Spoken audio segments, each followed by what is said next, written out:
ආයුබෝවන්. අද මම ඔයාලා හමුවට එන්නේ පොසොන් පොහොය පිළිබඳ තොරතුරු සමගිනි. ශ්‍රී ලංකාවාසී බෞද්ධ ජනතාවට පොසොන් පුරවසළසක් පොහෝ දිනය ඉතා වැදගත් දිනයකි.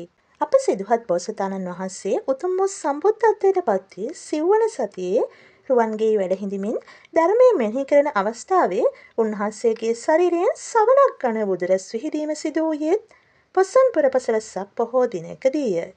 අනාගතයේදී ජම්බුද්වීපයෙන් බුදුදහම තුරන්වන බව දිවසින්දුටු මොග්ගලීපුත්ත තිස්ස මහරහතන් වහන්සේ විසින් දඹදිවින් දොරබැහැර රාජ්‍යවලට නිර්මල බුදුදහම ප්‍රචාරය සඳහා ධර්මදූත පිරිස් පිටත් කර හරින ලදී.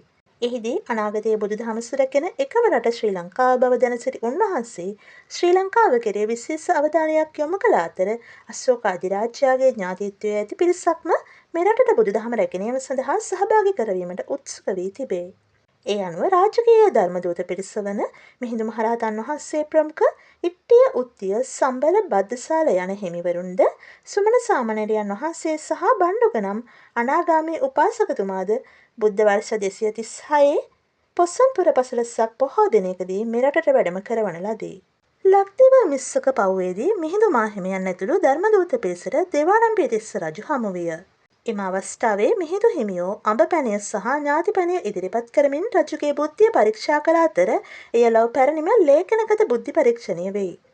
එම අවස්ථාවේ දේවානම්පිය තිස්ස රජු ඇතුළු පිරිස පංචශීලයේ පිහිටවා චුල්ලහත්ති පදෝපම සූත්‍රය දේශනා කළ අතර එම දේශනාව උන්වහන්සේ විසින් චුල්ලහත්ති පදෝපම සූත්‍රය දේශනා කළ ප්‍රථම බණ දේශනාවද වේ. අනතුරුව රැස්වසිරි දෙවිවරු සඳහා සකිත්ත පරයාය සූත්‍රය දේශනා කරන ලදී. ලක්දිව ප්‍රථම මහණ උපසම්පදාව වන බණ්ඩුක උපාසක මහණ උපසම්පදාවත් මහමෙවුනා උයන පූජා කිරීමත් සිදු වූයේ පොසොන් පොහෝ දිනයකදීය. වර්තමානයේ ලංකාදීපය පුරාම පොසොන් පුර පසළොස්වක පොහෝදා මිහිඳු පෙරහැර පවත්වනු ලබයි. මිහිඳු මහරහතන් වහන්සේ ශ්‍රී ලාංකේය බෞද්ධයන්ට දායාද කළේ උතුම් වූ නිර්මල සුපිරිසුදු බුදුදහම පමණක්ම නොව විධිමත් වූ සංස්කෘතියක්ද උරුම කර දෙන ලදී.